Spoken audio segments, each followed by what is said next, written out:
Number 28 Oklahoma State preview, plus news and notes from across the country on Good Morning College Football.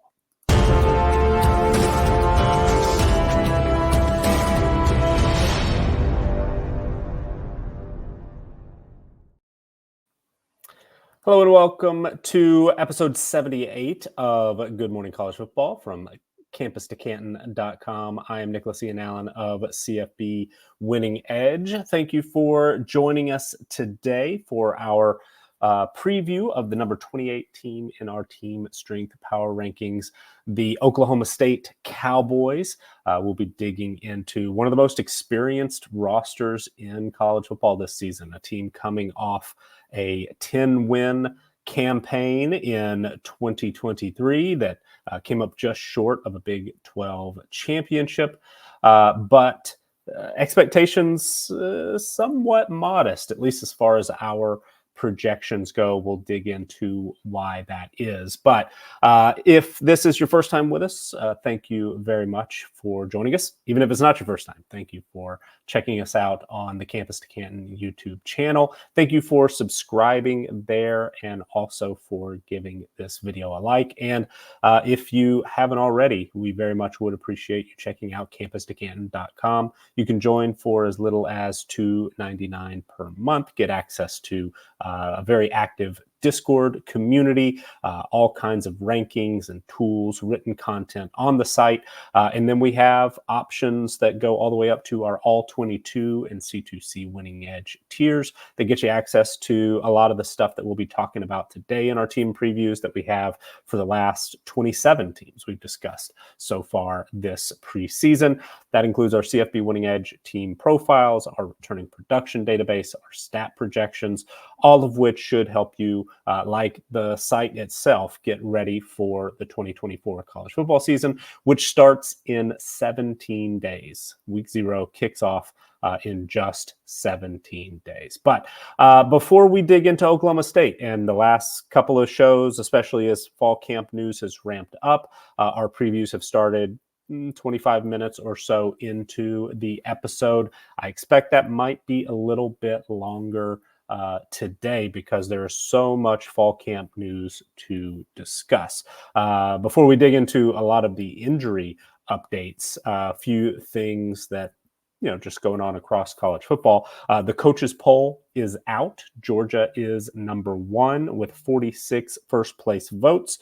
Ohio State number 2 with 7 votes. Those two are flipped in our CFB Winning Edge team strength power ratings. Ohio State is pretty clearly number 1 in our numbers, but Georgia, of course, a very, very strong contender as well. Number 4, Texas, and number 8, Michigan in the coaches poll also received first place votes.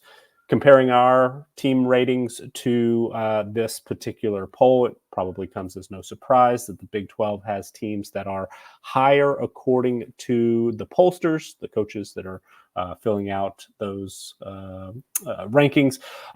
Number 13, Utah, is the highest ranked team that is not in our top 25 in the team strength power ratings.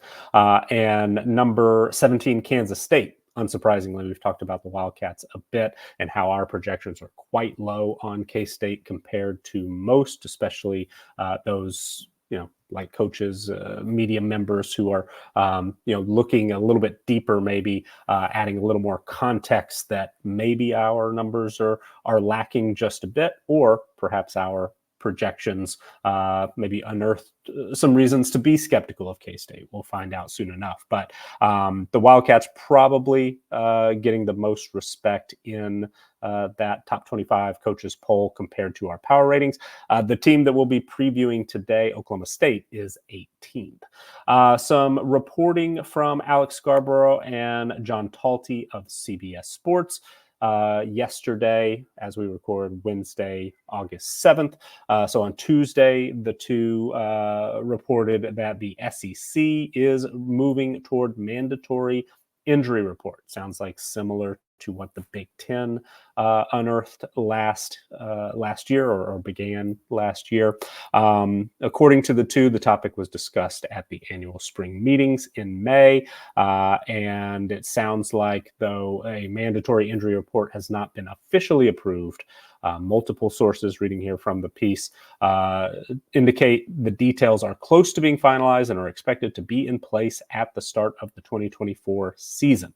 A decision could come as early as next week when league athletic directors are scheduled to meet. So on the surface, this is very good news. More sort of upfront injury reporting is very, very helpful for a variety of reasons. For the work that I do with CFP Winning Edge and our team profiles, we try to stay on top of injury updates as much as possible. And these help, especially leading into a game when a player is designated as out. If you're setting your college fantasy football lineups, making your DFS selections, those are very helpful pieces of information. But there's also, a little bit of reporting. I forget exactly where I saw this, but some mentions that in the Big Ten last year, sometimes coaches were able to use these reports to kind of push off questions that we, might normally get answered, at least in part, on a Monday or Tuesday leading up to a game, that the coaches will say, you'll see the injury report, and those are only released an hour or two before kickoff on Saturday. So maybe a little bit of mixed news, but mostly good. More injury reporting and upfront information is very, very helpful. One other item you probably have seen, Bruce Feldman's Freaks List is out at The Athletic. Nick Harbor, the South Carolina wide receiver, has reclaimed his number one spot on the 101 player list. I admit I haven't fully dug in just yet because I've mostly been focused on what's coming out of fall camp, and the biggest news potentially today, and probably pretty soon we'll have a little bit more confirmation as to exactly how serious it was. But late Tuesday evening, Anwar Richardson of Orange Bloods reported and tweeted that he learned Texas running back CJ Baxter injured his knee in practice on Tuesday. Sources say he will undergo an MRI to determine the extent of the injury. So certainly some concern for CJ Baxter, who, though it's a deep Texas running back group, and Jaden Blue is, getting plenty of positive buzz this spring. I believe Richardson might have been one that I saw tweet out a few plays of his from early fall camp. But Baxter has the potential to be one of the best in the country. I know our stat projections, CFP Winning Edge stat projections, are very, very high on Baxter. If he is unable to go, depending on the extent of this injury, or misses significant period of time, would expect that Blue will be positioned for potentially a big year. Blue not quite as heavy as Baxter, so might not be able to carry a super heavy workload. So with that in mind, probably going to see some of the younger running backs get in the mix. Trey Wisner has been impressive so far, dating back to the spring. A couple of true freshmen who rate quite highly coming out. Jarrett Gibson, Christian Clark, both could be in line for more carries. But Baxter, as listed in our team profiles, and these reflect the weights from fall camp. So there could be some updates. But as of right now, Baxter, 218 pounds listed. The next closest is Gibson at 200. Everybody else is in the 195, 198 range. So losing a little bit of size, and if Baxter is going to be missing some time, but we'll find out hopefully soon enough, and hopefully that we'll get some good news and it won't be a significant injury. But sounds like there was quite a significant injury at Oklahoma. Also came out last evening. George Stoya of Sooner Scoop was the first to report that Jaden Gibson wide receiver at Oklahoma went down. Sounds like it was a non-contact injury, a knee. Those are not words that you like to see in the same sentence. So expectations as of right now, and this is pre any MRI information coming out, which again, maybe as soon as today, we might learn a little bit more. Sounds like that Gibson could significantly or could miss a significant chunk of the season, if not all of it, depending on how that shakes out as far as what we learned from the MRI. We did learn of a few projected starting offensive linemen, starting left tackles who are confirmed to be expected to miss the entire 2024 season. Charles Jagusa, and my apologies as always if I mispronounce a name, will miss the 2024 season with a torn pectoral muscle. That was released by Notre Dame's PR Twitter on Monday. He was the starting left tackle in fall camp so far, expected to be the top tackle in the rotation or in the lineup for the Fighting Irish this season. Sounds like Tosh Baker is most likely to slot into that position, with Emil Wagner, who's been a standout early in fall camp, likely to be the starting right tackle. But Notre Dame lost two very, very good tackles from last year's team, Joe Alt, of course, and Blake Foster, who started at left tackle and right tackle respectively, moved on early to the NFL draft. And with this loss, Jaguars missing the entire season due to a torn ACL, that's a position where there's a real lack of depth for Notre Dame at this point going in. Admittedly, this injury doesn't change our Notre Dame numbers very much, our projections. The Fighting Irish still number 6 in our team strength ratings right now in those rankings. But this is something that should have a quite a big impact. I know there are some folks who follow Notre Dame quite closely who are worried about Tosh Baker being the starting left tackle. So silver lining perhaps happened, 3 weeks before Notre Dame kicks off. So maybe there's time to get Baker and Wagner fully up to speed, get them prepared, more than otherwise would have been with this news coming as early as it did. But a significant blow to Notre Dame. Nebraska also lost its projected left tackle, certainly a player who was expected to start, Teddy Prajazka. Again, my apologies, mispronunciation there, but has torn an ACL in the past. This is apparently a different, the other knee, but Matt Rule, head coach at Nebraska, released this information to reporters. Brian Christopherson of Husker 247 noted also that freshman defensive back Roger Gradney tore his ACL over the weekend.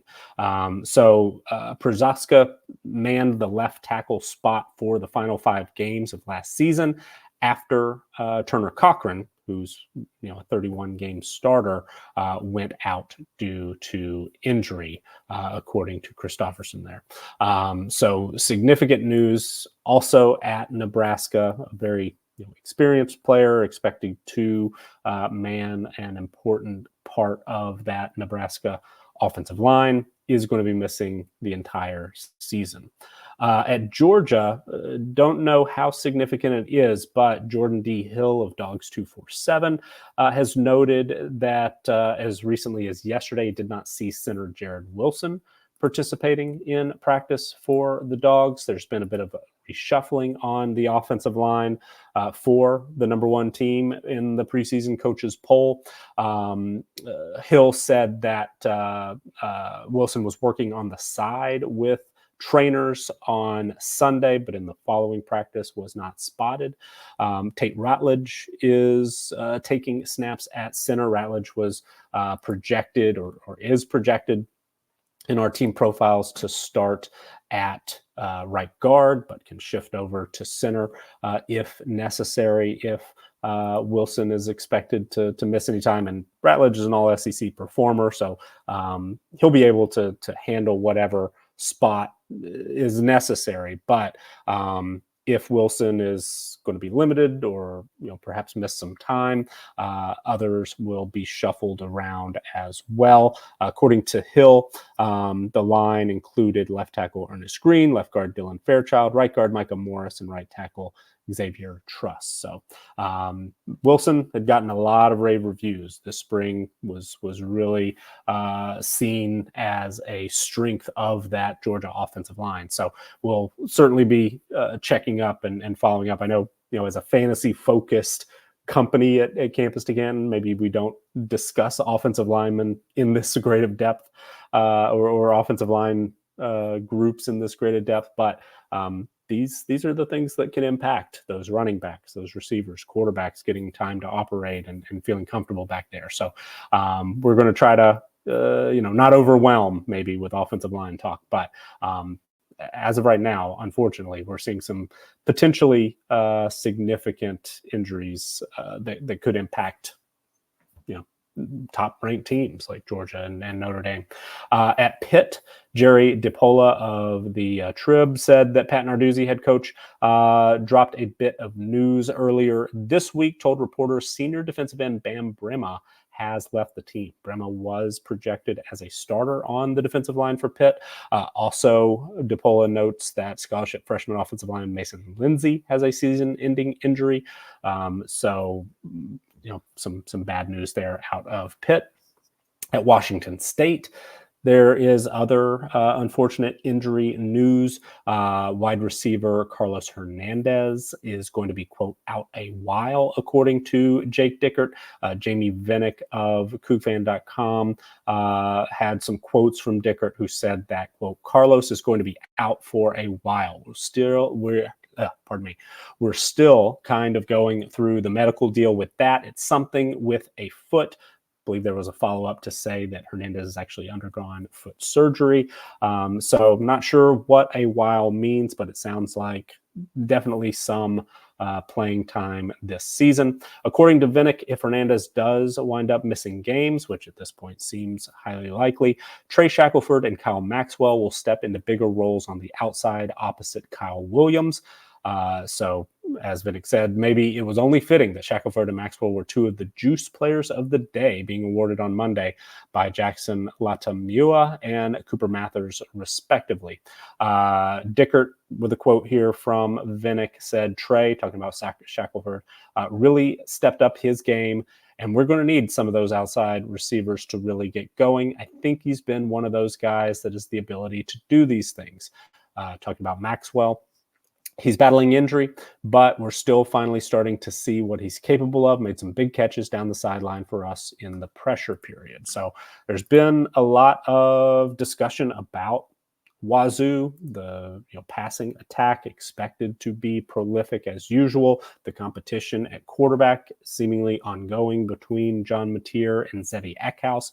I've also seen a little bit from Jackson Potter in some of the write-ups that he's getting maybe a little bit of a longer look. But those quarterbacks, Mateer, our projected favorite to start, has not closed the door on this competition by any stretch, it sounds like. So Hernandez missing time could certainly be significant. We moved Shackelford up into the starting group, wide receiver group, alongside Kyle Williams. And we currently have, based on a earlier fall camp report, Tony Freeman, the JUCO transfer, as the third projected starter at wide receiver. I know there's a lot of buzz about Josh Meredith early and certainly during spring, and Kyle Hudson as well, but it sounds like at least in the early days of fall camp, those two have been working primarily with the second team offense. So we'll continue to update those, especially as things shake out with Carlos Hernandez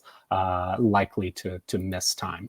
A few other notes here, maybe a little bit of positive injury update at South Carolina. Wes Mitchell of Gamecock Central noted that running back Rocket Sanders is back and practicing full go after he missed the entire spring while rehabbing his shoulder that he injured at Arkansas before transferring.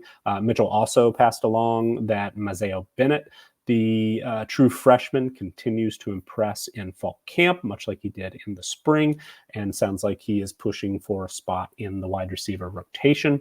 At LSU, speaking of wide receiver rotations, by most indications, things that I've read, including by Matthew Brune of the Bengal Tiger, Wilson Alexander of NOLA.com, some other folks who do a great job covering LSU, it sounds like CJ Daniels, who had been a fixture in the second team of that wide receiver rotation in the spring, came as a transfer from Liberty with some fairly high expectations, but there was a little bit of a concern that maybe he wasn't going to be able to break through. It sounded like starting day one of fall camp, Daniels has been a first-team wide receiver. So part of that could be contributed to some reporting that Xavion Thomas, who also was a second-team wide receiver most of spring, has been dealing with a hamstring injury. That per Corey Diaz of the Daily Advertiser. Chris Hilton Jr., I believe, was maybe a little bit banged up early on. That I don't have that note right in front of me. That was just sticking around in my head. So maybe I have that a little bit wrong, but Hilton, it sounds like, is back and is that other number one receiver where Kyron Lacey is locked in at wide receiver number one. Hilton and his speed getting a lot of reports. So maybe forget that part about an injury. Hilton, I think, is pretty locked in among the starting group as well. And CJ Daniels certainly sounds like in the mix. A lot of expectations for Thomas coming up, but he's missed a couple of practices with that hamstring injury.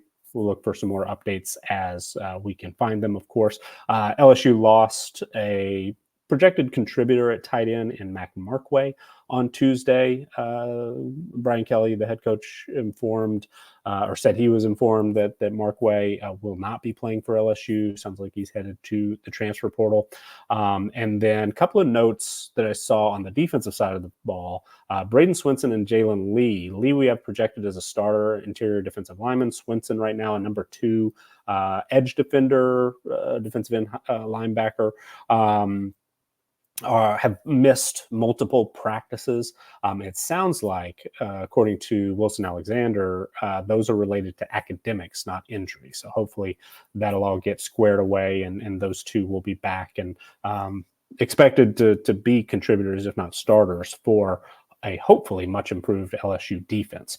Speaking of academics at Ole Miss, Jared Redding of Inside the Rebels, passing along what he wrote up earlier this week, said on Wednesday, Inside the Rebels first reported that Deion Smith, the highly rated JUCO wide receiver, is now eligible to participate in fall camp after receiving his grades at a previous institution. On Thursday of last week, Inside the Rebels spotted Deion Smith out on the practice field, but as an observer and not a participant. In Monday's practice, Smith was spotted in the same situation, looking on as wide receivers worked and with other support staff.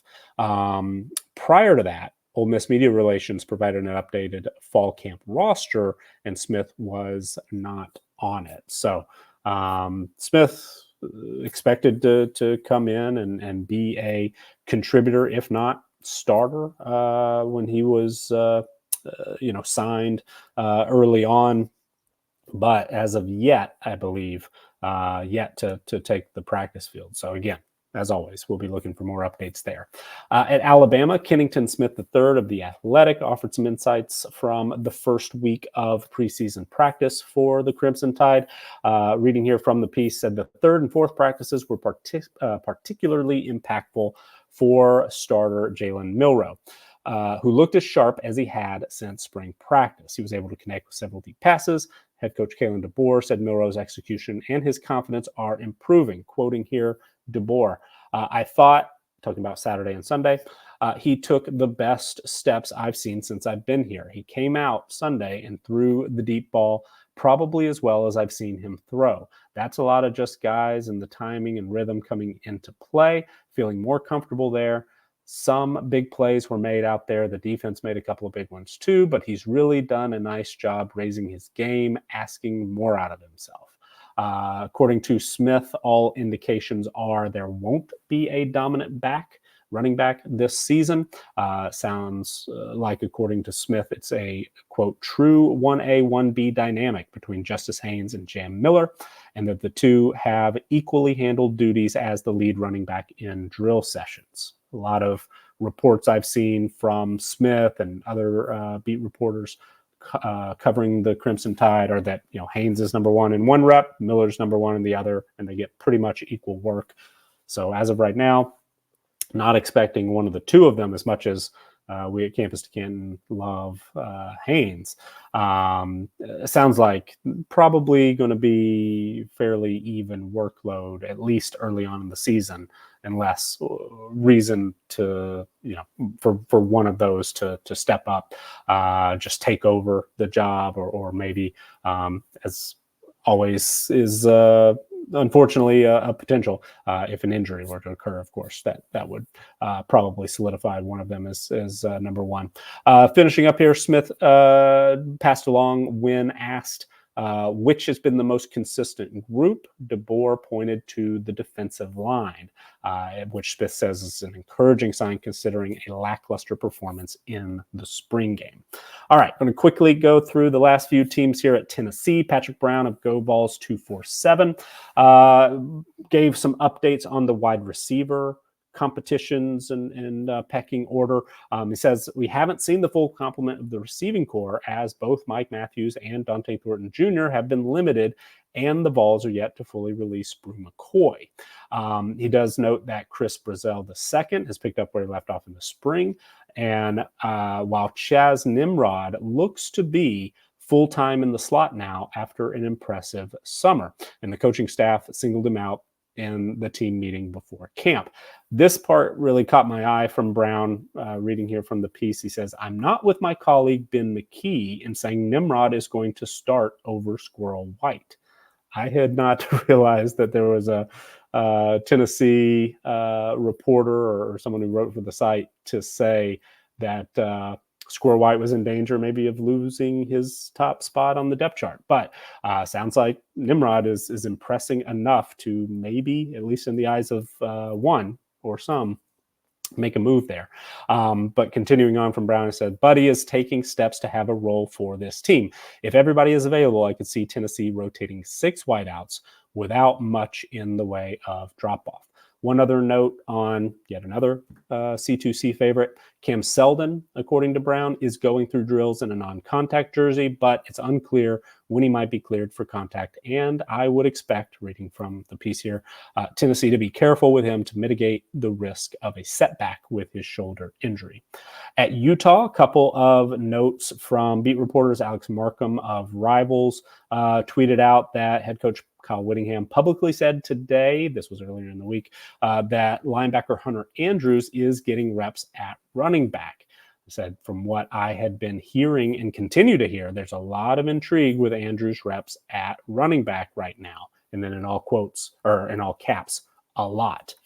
Josh Furlong of KSL tweeted that Whittingham said Micah Bernard remains at the top of the running back competition, but Mike Mitchell is, quote, on his heels and has really started to emerge. Furlong says he's not the only person to mention Mitchell and his emergence in this offense. So there's certainly some interest in the Utah running back situation. Sounds like Micah Bernard, as expected, still the top player, expected to get that first carry, be on the field first. But Jalen Glover's maybe falling a little behind. He is the most experienced player coming back from last year's Utah running back group. The addition of FCS transfer Anthony Woods, who had a great career for the Vandals, not mentioned here as well.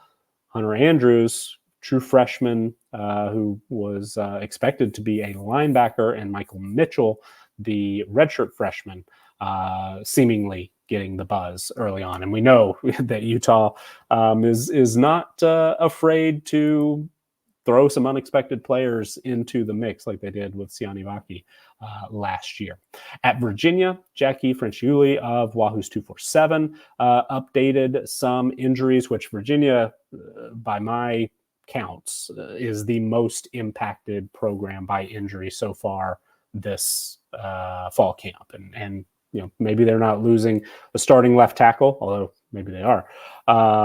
There's just a long list of players who are impacted by injury. And as Franciulli passed along on Monday's open period, wide receiver J.R. Wilson had a brace on his leg and did not participate. Wide receiver Chris Tyree with a right foot injury, boot on his right foot.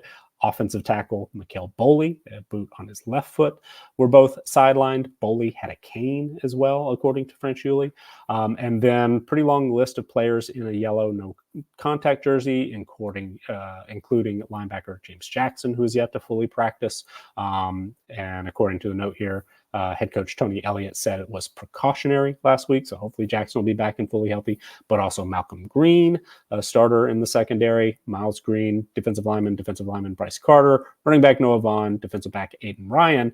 And then we mentioned some others last week, including a potential contributor on the offensive line, 2 potential contributors, maybe a starter on the defensive 2 deep.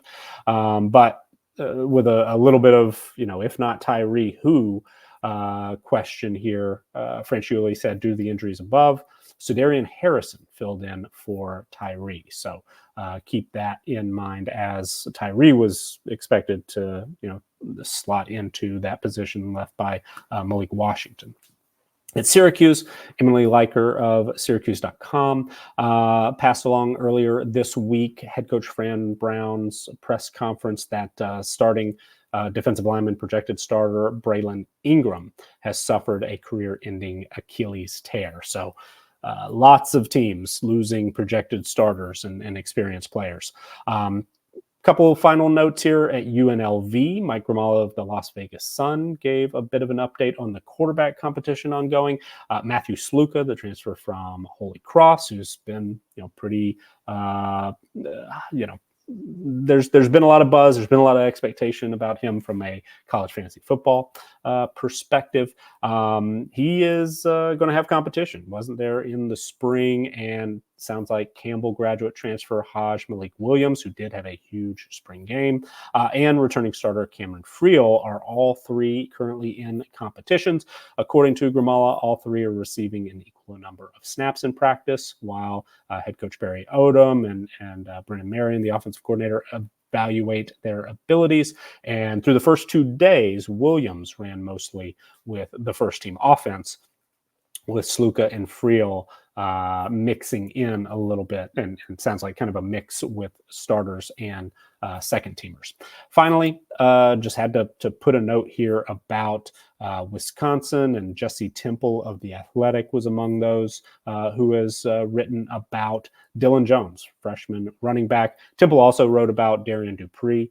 Both of them are getting reps with the second team so far, but it sounds like, Jones's name has been mentioned probably 4 or 5 different reports that I've seen from a variety of beat reporters. So I always like to jot that down, make note of that. Also, in Temple's piece here about Jones didn't mention this, but I've seen some other tweets from other Wisconsin folks, including the 247 site, that sounds like Tyler Van Dyke may be finally putting some distance between he and Braden Locke in the quarterback race.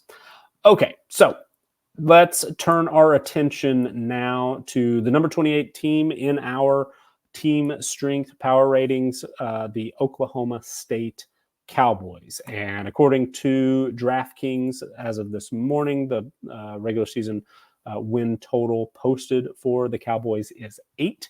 Other rankings out there, how do we compare? There's one national college football media member who is really quite high on the Pokes that we've been referencing. I know, I believe Josh Pate of 247 Sports and Leg Kick has picked the Cowboys to make it back to the Big 12 championship, if I understand.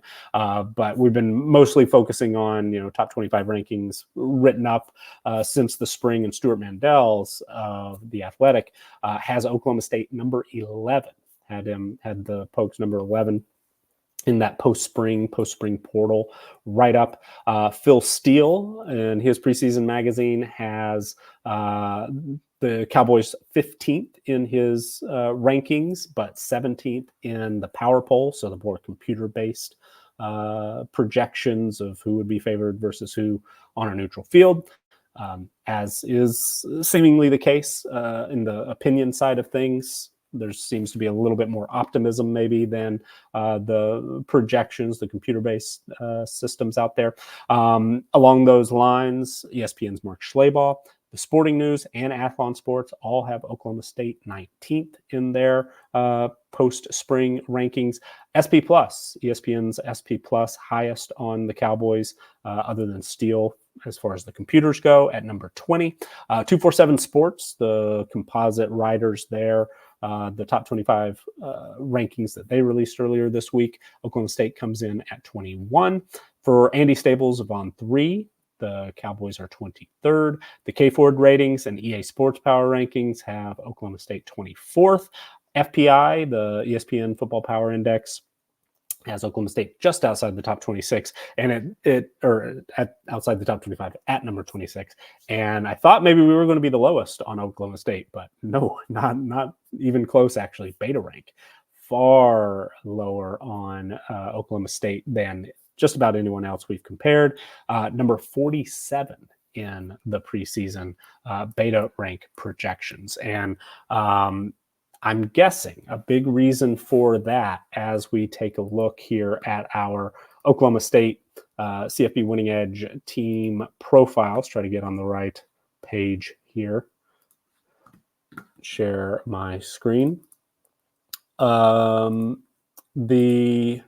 big reason I would expect, and Rob Bowen, of course, does a great job with Beta rank, but expect that the biggest reason that his projection system is much lower on Oklahoma State, it kind of lines up with what our numbers show from last season. And I've discussed this on the CFB Winning Edge podcast in our Big 12 preview series. Also, the early read with Reed Wallach had me on for a Big 12 preview. And we talked about Oklahoma State, as good as last season was, 10-win season, made it to the Big 12 championship game. This team, statistically speaking, when you sort of look a little deeper under the hood, did not grade out particularly well. Ranked 60th in our team performance ratings, which are look only at advanced stats, only in the regular season, only against FBS opponents. So a couple of Oklahoma State games not included there, but 60th overall. And part of that, we do take into account the entire season. Oklahoma State at the beginning of the year, much different team than it was at the end, but still, this team, played more like a closer to FBS average team than it did a top 25 team, statistically speaking. And some of the numbers that we like to highlight really pull that out. 60th in scoring margin. Again, FBS opponents only, regular season only. 42nd on offense, 77th defensively. Yards per play, the defense really struggled. 116th. Bit better on the offensive side of the ball, but still below zero in net yards per play, ranked 87th nationally. Net points per drive, 57th, according to Brian Fremeau of bcftoys.com. Much more consistent on both offense and defense there, 60th offensively, 50th defensively. But net yards per pass attempt, that was a big one. 117th Oklahoma State was last season, almost 2 yards below zero. Averaged 6.64 yards per pass attempt on offense, which ranked 89th, and then gave up way too many big plays. 124th in yards per pass attempt against last season. In net success rate, Oklahoma State was 40th overall, 57th on offense, much, much better defensively there, 40th in success rate against. And then EPA margin, the equivalent that we use from collegefootballdata.com, they call it PPA. Oklahoma State was 92nd. So not the most efficient on either side of the ball, 75th in EPA per play offensively, 102nd on EPA per play defensively. So 56th in offensive team performance. That includes a somewhat surprisingly low 47th in rushing team performance. Surprisingly low given the huge, huge season that Ollie Gordon had, but not the most efficient rushing attack last season, certainly not the most efficient or explosive passing attack either, ranked 61st last year. And then defensive team performance, really a bit of a mixed bag, but struggles against the pass, as noted by that yards per pass attempt allowed, 88th in passing defensive team performance, 69th rushing, 69th overall. If we look here, scroll down to last year's results in our team profiles section, we see that there's a bit of a struggle early on. Just a 19% post-game win expectancy number against FCS Central Arkansas in week 1. That, according to collegefootballdata.com, it was a real toss-up, 50% against Arizona State. Then lost, the most embarrassing loss to South Alabama, 33-7 to the Group of 5 Jags there.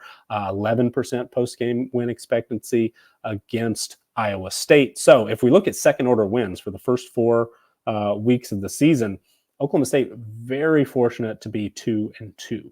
We add that up, we would have expected Oklahoma State to only have 0.8 wins in those 4 matchups. So the fact that they were able to get 2 victories, somewhat fortunate there. Obviously, after that bye week, settled on Alan Bowman at quarterback, started leaning on Ollie Gordon in the rushing attack. Things got much, much better. 5 straight wins, including beating K-State in impressive fashion, even though it was a close final score, 85% in the postgame win number, much, much closer against Kansas. Could call it a fortunate victory, perhaps, 28% in the postgame numbers. Very fortunate as well against Oklahoma, although, bragging rights for who knows how long in the Bedlam series over the Sooners getting that victory, 27-24, but yet another game in which Oklahoma State had less than a 50% chance to win, according to those post-game box scores. So if they were to play that game over 100 times, 1,000 times, however many, according to those in-depth analytical box scores from collegefootballdata.com, Oklahoma State would have only beat the Sooners 37 times. UCF, things got a little sideways there. Huge loss, but right the ship fairly quickly against Houston and BYU. Double overtime victory over the Cougars. A couple close games there. The BYU Cougars, I should say. Lost to Texas in the Big 12 championship, but very impressive to get there, winning 7 out of 8 to end the season. Wasn't particularly close, but took care of business against Texas A&M. A close score, but an 84% postgame win expectancy here. So mentioned several wins for Oklahoma State, where the number that counts is, do you have more points than the opponent? I understand that. Oklahoma State got 10 of those, but if you dig a little deeper, sometimes this can be an indication of luck. It can be an indication of good coaching or bad coaching when there's quite a split between these second order wins and what the actual results were. Oklahoma State looked more like a 6-win team last season than a 10-win team. So the 10 wins count. Not trying to take them away. Not saying they were overly lucky. Mike Gundy, his coaching staff, they find ways to win games. Maybe they shouldn't. Is that repeatable? That's a big question. That, I think, is a big reason why beta rank is lower on Oklahoma State. It's why we're a bit lower as well. But as we'll discuss in our returning production piece, Oklahoma State, maybe it is repeatable because there are so many players coming back. This is one of the most experienced teams in the country, number 2 in our overall returning production rankings, number 2 behind Iowa State in the Big 12. But on the offensive side of the ball, return 90.4% of their production from last season. That ranks 3rd nationally. On the defensive side of the ball, 80.3%, which ranks 8th. Those are all adjusted for incoming transfers. If we look just at the raw numbers, they're 3rd in returning production based on who's coming back, who's not from the 2024 roster. 5th on the offensive side of the ball, 7th defensively. The passing production is in good shape with Bowman returning. He ended up throwing for quite a few yards, 14 games, but still nearly 3,500 passing yards, only 15 touchdowns. Would have expected more, only 6.9 yards per pass attempt. Hopefully that will take a little bit of a step forward, especially if opposing defenses are looking to stack the box against Ollie Gordon. Maybe that'll open up some shots downfield, play action, what have you. But 14 picks from Bowman and David Hale, who didn't mention it at the top, but in every preview we've done this season, ESPN's David Hale wrote a piece about the tiered all 134 FBS quarterback situations, and wrote up with some notes about each projected starter. And what he pointed out about Bowman, pretty interesting, that he actually was better when pressured than he was when he had more time to work. So not sure if that's an overthinking situation or what. Not sure if maybe it's just a kind of a fluky set of outcomes. But larger than expected number of his interceptions came when he actually had more time to operate. So hopefully he'll be a little more settled in this season. Gordon is back after such an incredible year. 1,731 rushing yards, 21 touchdowns, 6 yards per carry. And he didn't even really get going until a few games into the season. Trent Howland transfers in from Indiana. He is expected to be that number 2 running back, with A.J. Green, the transfer from Arkansas, not expected to be available for much, if not the entire season, due to injury. So Green, that's going to be a bit of a loss, a hit to the depth, especially with Jaden Nixon transferring out, Elijah Collins out of eligibility. But with Gordon capable of carrying a very heavy workload, not sure he's going to get 285 carries again, but maybe he will. Who knows? But Trent Howland, who is also quite a big running back, imposing figure in the backfield, those two should be able to handle a fairly heavy workload if called upon. The receiving situation is in good hands. Brennan Presley, Rashad Owens. Owens exploded late in the season. Excited to see what he can do when given an opportunity for a full year. But Presley targeted 143 times with 100 catches.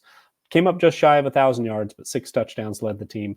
Owens, bit more of a big play wide receiver. They lose Leon Johnson, who really emerged at the end of the season as well. Also, Jaden Bray, the perennial, expected to break out type guy. Maybe that breakout will come at West Virginia. Ollie Gordon, very productive as a receiver out of the backfield. The addition at tight end of Tyler Foster could potentially pay off. Tight end, not the most productive position at Oklahoma State historically, but getting Deshaun Stribling back, who missed all but 4 games last year due to injury, should be a boost to this group as well. The offensive line brings back just about everybody, even added a player with starting experience.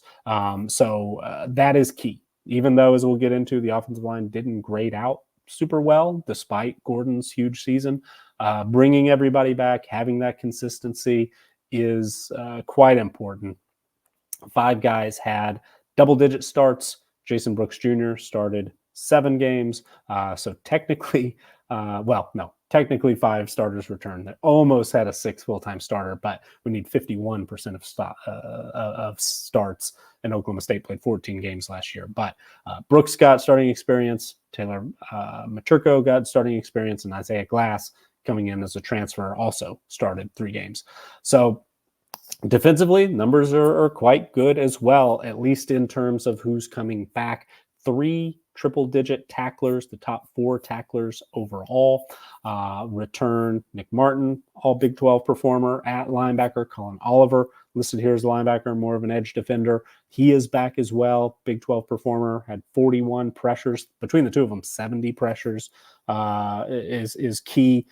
31.5 tackles for loss between the two, 12 sacks. So 2 of the top performers in the Big 12, defensively speaking. Also, lots of experience coming back at the safety position, at corner as well, but a few key pieces moved on at defensive end, and Xavier Benson, also starting linebacker, moved on, but top 10 in defensive returning production. So hopefully that'll translate to a little bit better numbers as far as the defense goes this season. Getting back to our team profiles, you saw a glimpse of our projected offensive depth chart earlier. We do have Oklahoma State ranked 21st in overall roster strength, 15th in offensive roster strength. A big piece of that is Ollie Gordon, who broke through into the 100s in our video game rating. So a little bit different than EA Sports College Football 25, but Gordon is a 102 in our ratings. But they're solid. There's not any major concerns anywhere. The wide receiver core, with a healthy Stribling, is in great position. Bowman, Gordon in place for a full season this year, likely to pay off. The entire offensive line is back. So on the offensive side of the ball, Oklahoma State's in great position. Defensively, top 25 in roster strength as well. Mentioned Oliver, mentioned Martin. Getting Justin Wright back, who's a mid-90s player after getting injured early after transferring from Tulsa last season, is key. The entire starting secondary returns. 2 starters on the defensive line return as well. So Oklahoma State, very experienced. Again, hoping to take a step forward, statistically speaking, efficiency-wise, on both sides of the football. But I think it's pretty clear that Oklahoma State's going to be better on offense, you would expect. Defense, a little bit more of a question mark, but we will, of course, see how it shakes out. As far as the schedule goes, and mentioned that regular season win total at 8, we are officially under. We're under for a lot of the higher rated teams in the Big 12. Our projections just see a wide open conference, and also a little bit of an unexpected favorite in UCF. But Oklahoma State, we do have favored in every regular season game. So 12-0 is absolutely possible. They could blow by that 8 win total, could blow by the 7.5 that we have projected. Every game is winnable. In fact, as I said, every game we do have Oklahoma State favored to win. But 3 of those, we have the Pokes favored by less than a point. Utah and K-State are 2 of those. Getting Utah and K-State early in the season probably benefits Oklahoma State, in my opinion. Utah, as Cam Rising working his way back in as fully healthy at quarterback, as Avery Johnson working his way into being a starting quarterback full-time. Maybe there's a benefit there. Getting the Utes at home, far better than having to travel to Salt Lake City for that matchup. And then K-State, on the road, but at least it's a familiar spot for the Cowboys. The bye weeks, the off weeks, maybe aren't the, perfectly positioned, but they are spaced out, decently well. Traveling to BYU is a tricky spot on a Friday night. That is probably going to be one that I think could be an upset watch for Oklahoma State. We do have the Pokes favored by nearly double digits, but going to BYU on a weeknight is kind of a tricky situation. Also, the week off before hosting Texas Tech, maybe that's a good place to be, but also you might prefer it against a different opponent. I'm not sure. Travel to Colorado on a short week to end the regular season. So as we said, Oklahoma State favored in every regular season game, but also quite a few of these are losable as well. 1, 2, 3, 4, 5, 6, 7, 8, 9 of those 12 regular season games are projected to be within a touchdown. And quite a few of those, 5 at least, projected within a field goal. So very, very tough. Didn't even mention the, opening up the season with the defending FCS national champion South Dakota State Jackrabbits, who did lose a lot from last season, but expected by most to contend for the national title once again.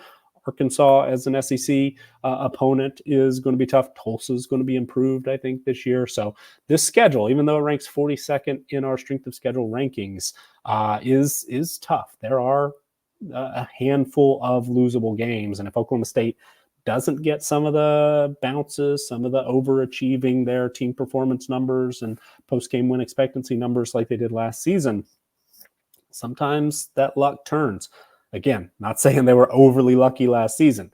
And Mike Gundy and his coaching staff have a track record of overachieving their talent profile. This year's talent profile looks pretty good, especially with that experience and the adjustments we would make for production in those roster strength ratings and those player ratings.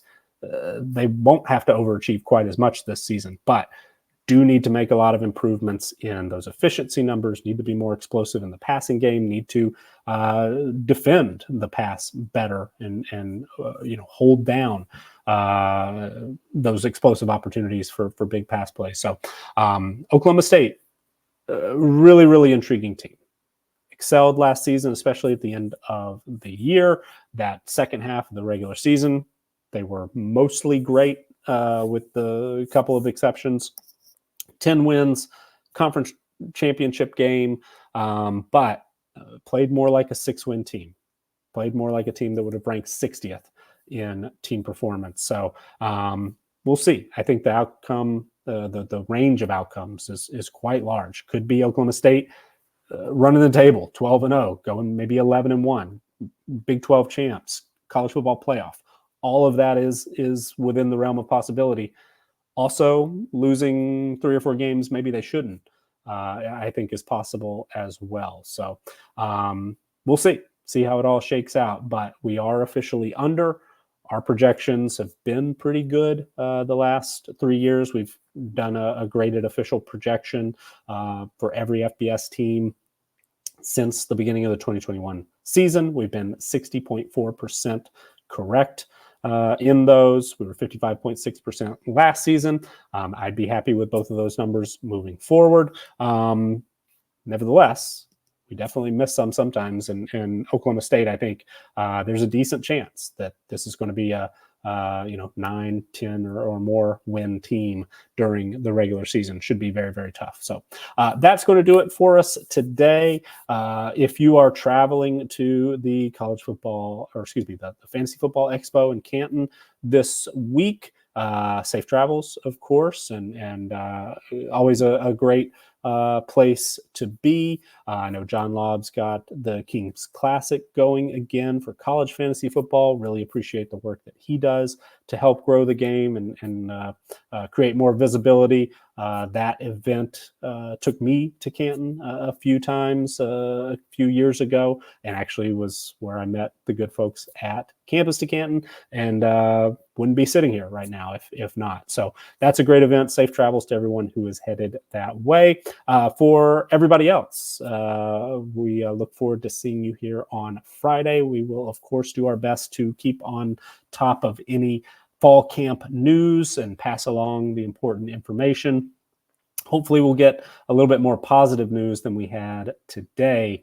But until then, we'll likely be discussing Iowa in our preview as well. They're currently the number 29 team on our team strength power rankings.